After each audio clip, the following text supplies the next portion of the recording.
Hi, I've got another book review for you. This one is one that's actually been out for a while, and I just now have finally gotten to read it. The book that I'm going to talk to you about today is Gone Crazy in Alabama by Rita-Williams-Garcia. This is the third book in the series about the Gaither sisters, and the like I say, the book's been out for a while, and I read the first two right when they came out and loved them to pieces. So why I didn't immediately read the third one, I don't know. But I finally sat down and read it, and it was really awesome. So just to kind of recap, I'll show you. We have the first book, which is One Crazy Summer. And this is when we have three sisters. We have Delphine, Vonetta, and Fern. And they are sent to Oakland for the summer to stay with their mother.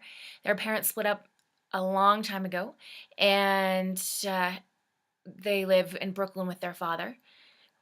But over the summer, the father decides that they get to go spend the summer with their mother. And this is in 1968 in Oakland, which presents a unique kind of setting. We have Black Panthers and Power to the People and all kinds of exciting civil rights movement kind of stuff going on in Oakland in that time. So the girls kind of get to see into that world, and they get to know their mother as well, which is kind of fun. In the second book, PSB 11, the girls are back in Brooklyn after their fun summer away, and things are starting to change. Dad has a girlfriend, and Uncle Darnell is back from Vietnam, but he's acting differently than he used to. And there is this group, the Jackson Five, the girls that are totally in love with the Jackson Five and can't wait to go see him. And they've been saving and saving and saving their money to go see the Jackson Five. And then the money goes missing. I won't tell you who took it or what happened there. You'll have to read the book to find out. So back to this one. In this third book, Gone Crazy in Alabama, we see Delphine, Vonette, and Fern. They are going to be going down to visit their grandma, Big Ma, their father's mother, and their great-grandma called Ma Charles, and they live in Alabama. And so before they go, their dad tries to talk to them about the South in this time and how it's very different from Brooklyn and very different from Oakland, and how they really need to understand that it's yes ma'am and no ma'am and yes sir and no sir, and if a white person tells you to do something, you do it, and you don't look at them. It's a different world than where they're used to living. What happens with the girls is that as they go, they get to ride on the bus all by themselves with no parents all the way down to Alabama, and they make it there, and who should be there to pick them up at the bus station than Uncle Darnell? And the girls have mixed feelings about seeing him because since he's been back from Vietnam, he's been weird, but he's a familiar face. And as he takes them to their grandmother's house, they've been there before for some funerals, so they kind of know what they're getting themselves into, but it ends up being a very memorable summer and very different from what they were expecting. They have Jimmy Trotter, who's their cousin, and he goes by that just one name, Jimmy Trotter, altogether. He's kind of a funny kid. He's about Delphine's age, 12, 13.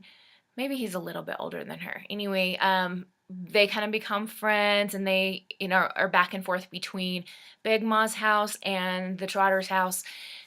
Jimmy's grandmother is stepsisters with Ma Charles, which is the girl's great-grandmother.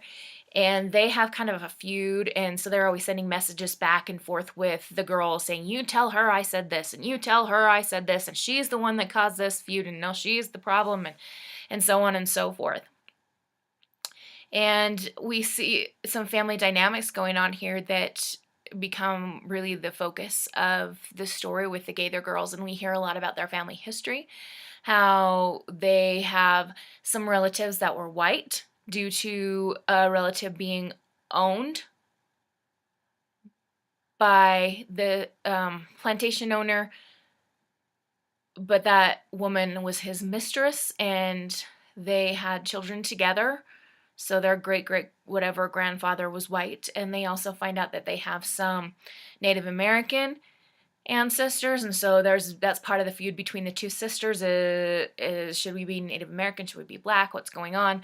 And so the girls are seeing all this family stuff going on, and as usual, the sisters Delphine, Vonette, and Fern, they aren't 100% getting along with each other. Delphine is getting after Vonetta all the time because Vonetta is picking on Fern all the time, and at one point, Vonetta runs away. And she just happens to run away on the night of a tornado that's devastating, destroys many houses, and they have no idea where Vonetta is. I better not tell you any more than that.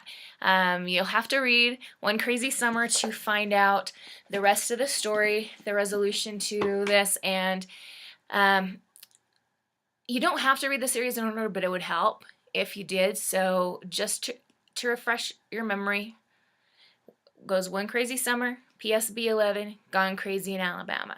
Rita-Williams-Garcia is the author, and they're really great reads, whether you're just interested in something historical fiction, realistic fiction, family relationships, sibling relationships, anything like that. Excellent series to read, easy reading level. She does an awesome job telling this story, so I'll leave it at that. So there you go. I look forward to sharing more with you because I'm now officially on spring break, so we'll see what else I can come up with to share. Adios!